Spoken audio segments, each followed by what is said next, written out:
মানুষকে মানুষের ভয়, মানুষ মানুষকে ভয় করবে কেন? এই ভালোবাসা মানবতা বিসর্জন দিয়ে একদল মানুষ অর্থের নামে চাঁদের নামে এই দুর্বল কর্মগুলো আরেকদল মানুষের করে অবর্ণ অত্যাচারের পূর্ণাবতে করে অসহায় আমাকে বিচলিত করেন ফেলে। তাই যদি আপনি যতদিন না কন্যার সাহস প্রতিকার করুন এই অন্যায়। নিশ্চয়ই করবো।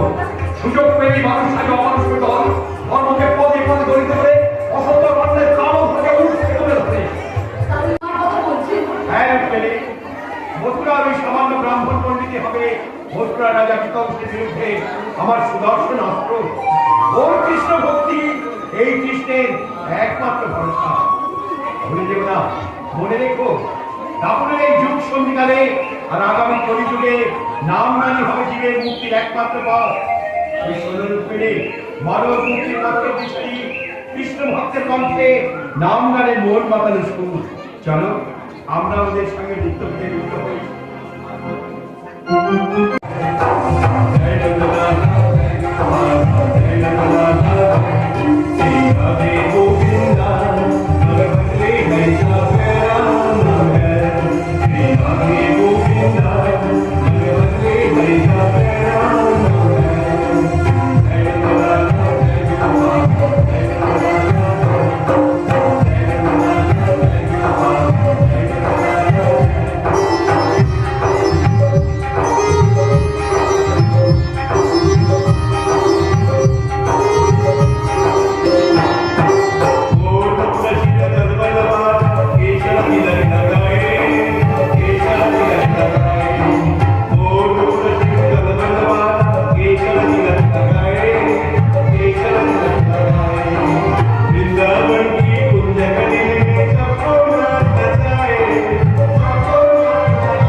সংসার কোন জটিল নেবা বারণ নেবা করে সংসার করা যায় না।